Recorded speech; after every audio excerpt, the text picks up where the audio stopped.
वो बचपन से ही पढ़ने में बड़ी होशियार थी और उसका सपना था विदेश में जाकर पढ़ाई करना और अपने सपनों को सच करना, जिसके लिए वो बहुत मेहनत भी करती है और अपने सपनों को सच करके भी दिखाती है। उसकी इस कामयाबी से उसका घर ही नहीं, पूरा जिला उस पर गर्व करता है और वो पढ़ने के लिए कनाडा रवाना हो जाती है। लेकिन फिर जो होता है वो आपकी और हमारी सोच से भी परे है। हम बात कर रहे हैं हरियाणा के सोनीपत जिले की, जहाँ का एक गांव है गन्नौर। वहाँ मोनिका के माता पिता उसकी गुमशुदगी की रिपोर्ट दर्ज करवाने पहुंचते हैं। साल था 2022 का और महीना था जनवरी का। मोनिका के गायब होने की रिपोर्ट दर्ज करवाई जाती है। पुलिस रिपोर्ट दर्ज करती है और अपनी कार्रवाई करती है, लेकिन उनके हाथ कोई ठोस सबूत नहीं लगता है। लेकिन ठीक 9 महीने बाद जो सच्चाई सामने आती है वो सबके होश उड़ा देगी। हम दावे से कह सकते हैं पूरी कहानी सुनने के बाद आपका प्यार से विश्वास उठ जाएगा और आप भी प्यार करने से पहले 100 बार सोचेंगे।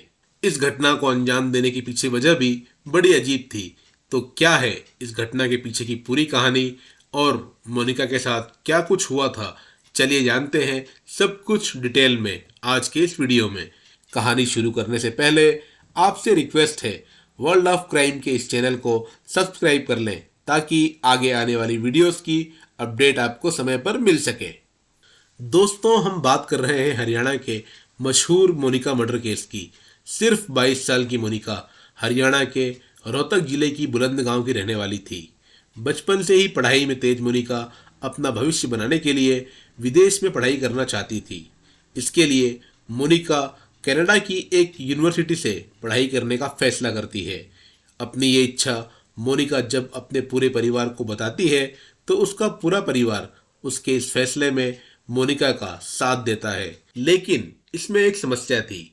मोनिका को कनाडा जाने के लिए एक एग्ज़ाम क्लियर करना था और उस एग्ज़ाम की तैयारी मोनिका के अपने शहर में नहीं हो सकती थी।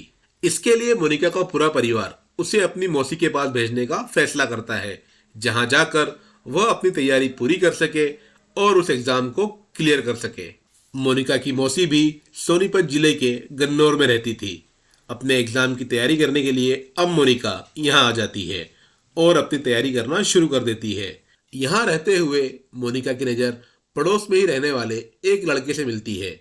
शुरू में तो वह उसे नज़रअंदाज कर देती है, लेकिन धीरे धीरे वह उसके रोज दिखने की वजह से उसमें इंटरेस्ट लेना शुरू कर देती है, क्योंकि वह लड़का उसकी मौसी के घर रोज दूध लेने आया करता था और यह सिलसिला धीरे धीरे प्यार में बदल जाता है। जिस लड़के को मोनिका पसंद करने लगी थी उस लड़के का नाम सुनील उर्फ शिल्ला था। अब यह सिलसिला मुलाकात में बदल जाता है और दोनों एक दूसरे को दिलो जान से चाहने लगते हैं। इस दौरान मोनिका के एग्जाम का टाइम आ जाता है और मोनिका उस एग्जाम को क्लियर करके कनाडा जाने के लिए एलिजिबल हो जाती है। मोनिका की इस कामयाबी से उसका घर ही नहीं, पूरा जिला खुश होता है। सभी कागजी कार्रवाई पूरी करने के बाद मोनिका अपने सपनों के साथ 5 जनवरी 2022 को कनाडा के लिए रवाना हो जाती है और यहाँ आकर मोनिका बिजनेस मैनेजमेंट की पढ़ाई शुरू कर देती है। यहाँ आए मोनिका को अभी कुछ ही समय बीता था कि सुनील मोनिका को फोन करके शादी करने का दबाव बनाने लगता है। सुनील की जिद और अंधे प्यार की वजह से मोनिका सिर्फ 17 दिन बाद कनाडा से वापस भारत आ जाती है। मतलब 22 जनवरी 2022 को मोनिका बिना अपने परिवार को बताए भारत वापस आ जाती है और यहाँ आने के बाद मोनिका सुनील के साथ चुपचाप रहना शुरू कर देती है और ठीक 7 दिन बाद 29 जनवरी 2022 को गाजियाबाद के एक आर्य समाज के मंदिर में सुनील और मोनिका दोनों गुपचुप तरीके से शादी कर लेते हैं और ठीक अगले दिन यानी कि 30 जनवरी 2022 को मोनिका वापस कनाडा चली जाती है और अपनी पढ़ाई में लग जाती है। यह काम इन दोनों ने इतनी सफाई से किया था कि किसी को कानो कान खबर नहीं लगती है। यहाँ तक कि उसी शहर में रहने वाली मोनिका की मौसी भी इस बात से अनजान थी। कनाडा आने के बाद मोनिका अपना पूरा ध्यान पढ़ाई में लगाती है और ऐसे ही कुछ महीने बीत जाते हैं। लेकिन यहाँ मोनिका के व्यवहार में एक बड़ा बदलाव आता है। जब मोनिका के घर से उसे कोई फोन करता था तो वो पढ़ाई का बहाना बना करके बात नहीं करती और उनकी बातों को टाल जाती थी। धीरे धीरे तो उसने अपने घर वालों का फ़ोन ही काटना शुरू कर दिया और उनसे बातचीत करना लगभग बंद कर दिया। ऐसा अप्रैल महीने के अंत तक चलता रहता है। इसके बाद तो मोनिका अपने सभी रिश्तेदारों का फ़ोन तक उठाना बंद कर देती है और कई करीबी लोगों के नंबर ब्लॉक तक कर देती है। अब मोनिका के परिवार वाले चाह कर भी मोनिका से संपर्क नहीं कर पा रहे थे। इस वक्त मोनिका के माता पिता की स्थिति क्या होगी, ये हम आपको शब्दों में नहीं बता सकते हैं। इस दुख, इस दर्द को सिर्फ महसूस किया जा सकता है। ये बड़ा मार्मिक विषय है। चलिए हम अपनी कहानी पे वापस आते हैं। अगले कुछ हफ्तों तक मोनिका के परिवार वाले मोनिका से संपर्क करने की कोशिश करते रहते हैं, लेकिन किसी भी तरह से उनकी बात मोनिका से नहीं हो पा रही थी। सब तरह से कोशिश करने के बाद अंत में मोनिका की मौसी गन्नौर पुलिस स्टेशन जाकर मोनिका की गुमशुदगी की रिपोर्ट दर्ज करवाती है और इस रिपोर्ट में अपने पड़ोसी सुनील पर मोनिका के अपहरण का शक जताती है। इस रिपोर्ट के आधार पर पुलिस अपनी जांच आगे बढ़ाती है, लेकिन पुलिस के सुस्त रवैये की वजह से मोनिका के घर वाले परेशान हो जाते हैं और अपनी गुहार लेकर हरियाणा के मुख्यमंत्री और उसके बाद गृह मंत्री तक के पास जाते हैं और मांग करते हैं कि इस केस की जांच क्राइम ब्रांच से करवाई जाए। केस की गंभीरता और मोनिका के माता पिता के आग्रह पर इस केस की जांच रोहतक आईजी को सौंप दी जाती है। रोहतक आईजी इस केस की गंभीरता को देखते हुए अपनी एक टीम को यह केस दे देते हैं। इसके बाद इस केस के प्राइम सस्पेक्ट सुनील को ढूंढा जाता है, लेकिन काफी कोशिशों के बाद भी वह कहीं नहीं मिलता है। लेकिन पुलिस हिम्मत नहीं हारती है और लगातार अपनी कोशिश करती रहती है। इस बीच पुलिस को अपने एक मुखबिर से सूचना मिलती है कि सुनील उत्तर प्रदेश में कहीं छिपा बैठा है। इस सूचना के आधार पर पुलिस उत्तर प्रदेश में कई जगह पर छापेमारी करती है और अंत में 2 अप्रैल 2023 को सुनील को गिरफ्तार कर लेती है। गिरफ्तारी के बाद सुनील को सीधे स्थानीय अदालत में पेश किया जाता है और अदालत से उसका 8 दिनों का रिमांड लिया जाता है। अब इसके बाद पूछताछ का सिलसिला शुरू होता है। शुरुआती जांच में तो सुनील अपने ऊपर लगे सभी आरोपों को निराधार बताता है और कहता है कि उसे फंसाया जा रहा है, वो इस बारे में कुछ भी नहीं जानता है। लेकिन पुलिस उसकी बातों में आने की बजाय अपने अंदाज में पूछताछ शुरू करती है तो सुनील की सारी हेकड़ी और चालाकी गायब हो जाती है। इसके बाद एक हैरान करने वाला खुलासा होता है जो पुलिस तक के होश उड़ा देता है। वो पुलिस जो दिन रात ऐसे केस देखती है, वो भी सुनील की बात को सुन के दंग रह जाती है। सुनील बताना शुरू करता है कि मोनिका से उसकी पहली मुलाकात उस वक्त हुई जब वह मोनिका की मौसी के घर दूध लेने आया करता था। मोनिका की मौसी ने ही सुनील की जान पहचान मोनिका से करवाई थी और दोनों एक दूसरे को भाई बहन मानने लगते हैं। यहाँ तक कि रक्षाबंधन पर मोनिका सुनील को राखी भी बांधती है, लेकिन ये दोनों ही इस पवित्र रिश्ते को ज्यादा दिनों तक नहीं निभा पाते हैं और इस रिश्ते को दागदार करते हुए एक दूसरे से प्यार करने लगते हैं और अंत में शादी तक करने का फैसला कर लेते हैं।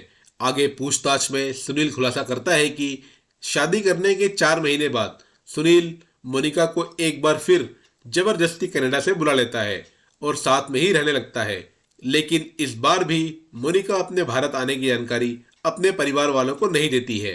यही वो वजह थी जिससे मोनिका ने अपने परिवार वालों से बात करना बंद कर दिया था और अपने सभी रिश्तेदारों के नंबर्स को ब्लॉक कर दिया था। सुनील के कहे अनुसार अगले कुछ महीने दोनों साथ में ही रहते हैं और किसी को शक ना हो इसलिए समय समय पर अपना ठिकाना बदलते रहते हैं। शुरू शुरू में तो इन दोनों में बहुत ज्यादा प्यार रहता है, लेकिन समय के साथ साथ प्यार का भूत इनके सरों से उतरने लगता है और रिश्तों में कड़वाहट आना शुरू हो जाती है। दिन रात झगड़े होना शुरू हो जाते हैं, लेकिन दोनों किसी तरह अपने रिश्ते को निभा रहे थे।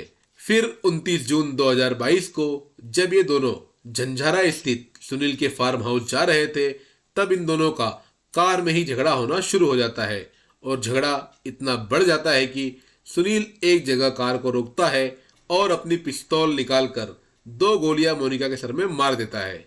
सुनील के अनुसार गोली मारने के बाद वह मोनिका की लाश को अपनी डिक्की में डाल देता है और उसे सही से कवर कर देता है। अब उसके सामने सबसे बड़ी समस्या लाश को ठिकाने लगाने की थी।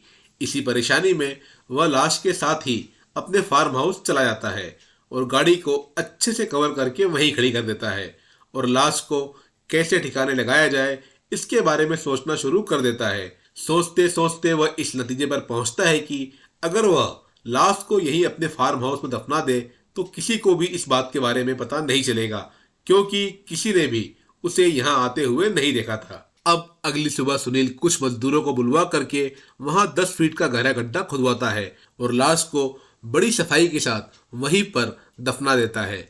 सुनील ने इस जघन्य अपराध को इतनी सफाई से अंजाम दिया था कि किसी को कानो कान खबर नहीं लगती है। लाश को वहां दफना करके सुनील बड़े आराम से वहां से चला जाता है और अपनी नॉर्मल जिंदगी जीने लगता है। सुनील के इस इकबाले जुर्म से सभी पुलिस वाले हैरान रह जाते हैं। अगली सुबह सुनील की ही निशानदेही पर भिवानी क्राइम ब्रांच की टीम उसके फार्म हाउस पहुंचती है और उसी गड्ढे को फिर से खुदवाया जाता है। लगभग 10 फीट की खुदाई के बाद पुलिस की टीम मोनिका के कंकाल को बरामद कर लेती है और उसे फोरेंसिक जांच के लिए भेज देती है। पुलिस की जांच में ये भी खुलासा होता है कि जिस सुनील के प्यार में मोनिका पागल थी वह सुनील पहले से ही शादीशुदा था और उसके 2 बच्चे भी थे। अपनी कार्रवाई पूरी करने के बाद सुनील को जेल भेज दिया जाता है। पुलिस अपनी आगे की जांच में उस पिस्तौल को भी बरामद कर लेती है जिससे मोनिका की हत्या की गई थी। साथ ही फोरेंसिक रिपोर्ट में यह भी खुलासा होता है कि एक गोली अभी भी मोनिका के सर में फंसी हुई है। सारी बातों का खुलासा होने के बाद भी अभी भी सभी के मन में यह सवाल था कि जब सुनील मोनिका से इतना प्यार करता था तो ऐसा क्या हुआ कि उसे मोनिका की जान लेना पड़ गई। मतलब लाश मिल गई, खूनी मिल गया, यहाँ तक कि हत्या में इस्तेमाल किया गया हथियार भी मिल गया, लेकिन हत्या का मकसद अभी भी राज था। जब इस बारे में सुनील से पूछा जाता है कि आखिर हत्या के पीछे कारण क्या था, इस पर वो जो खुलासा करता है वो बेहद हैरान करने वाला है। सुनील बताता है कि वो अपनी शादीशुदा जिंदगी से बिल्कुल भी खुश नहीं था, इसलिए वो किसी भी हाल में कनाडा जाना चाहता था, लेकिन काफ़ी कोशिशों के बाद भी वह कनाडा नहीं जा पा रहा था। इसी दौरान उसकी मुलाकात मोनिका से हो जाती है और जब उसे इस बात का पता लगता है कि मोनिका पढ़ाई के लिए कनाडा जाने वाली है तो वह अपना असली खेल शुरू करता है और मोनिका से नज़दीकियां बढ़ाने लगता है। इसके पीछे उसका मकसद ये था कि जैसे ही मोनिका कनाडा जाएगी वो भी उसके साथ कनाडा चला जाएगा। इसीलिए वो मोनिका के कनाडा जाते ही उसे फिर से भारत बुलाता है और शादी कर लेता है और बाकायदा अपनी शादी को कोर्ट में रजिस्टर भी करवाता है। लेकिन मोनिका को कनाडा का परमानेंट वीज़ा नहीं मिलता है, इसलिए सुनील को लगता है कि उसका ये प्लान भी फेल हो गया है। इसके साथ ही मोनिका जब कनाडा से वापस भारत आती है तो वह दोबारा जाने से मना करने लगती है। मोनिका की इस बात से सुनील डर जाता है और उसे लगता है कि अब उसका राज सबके सामने आ जाएगा और उसका कनाडा जाने का सपना भी अधूरा रह जाएगा। बस इसी एक बात से दोनों के बीच अनबन होना शुरू हो जाती है। सुनील हमेशा मोनिका से वापस कनाडा जाने के लिए कहता रहता था, लेकिन मोनिका जाने से मना कर देती थी। वो किसी भी हाल में भारत में ही सुनील के साथ रहना चाहती थी। इसी बात से इन दोनों में झगड़े होना शुरू हो जाते हैं और एक दिन बात इतनी बढ़ जाती है कि सुनील गुस्से में आकर मोनिका को गोली मार देता है। हत्या करने के बाद अपने गुनाह को छुपाने की वह हर संभव कोशिश करता है, लेकिन वो ऐसा लंबे समय तक नहीं कर पाता है और ठीक 9 महीने बाद उसके गुनाह से पर्दा उठ जाता है। फिलहाल की स्थिति में सुनील पर मुकदमा चल रहा है। सुनील पर इस जुर्म के अलावा पहले से भी कई मुकदमे चल रहे थे, जिसका पता पुलिस को अपनी जांच के दौरान लगता है। सुनील फिलहाल जेल में बंद है और अपने सजा पाने का इंतजार कर रहा है, जो उसे मिलेगी भी। लेकिन इस पूरे मामले में एक होशियार लड़की जो आगे चल करके अपने परिवार के साथ साथ हमारे देश का भी नाम रोशन कर सकती थी, वो अपनी एक छोटी सी गलती या नासमझी की वजह से अपनी जान से हाथ धो बैठती है, जो काफी दुखद है। हम ईश्वर से कामना करते हैं कि फिर किसी मोनिका के साथ ऐसा कभी नहीं हो। दोस्तों, अगर हमारी कोशिश आपको अच्छी लगी हो तो चैनल को सब्सक्राइब करना ना भूलें और साथ ही अपने दोस्तों को भी शेयर करें। हमारे साथ बने रहने के लिए धन्यवाद।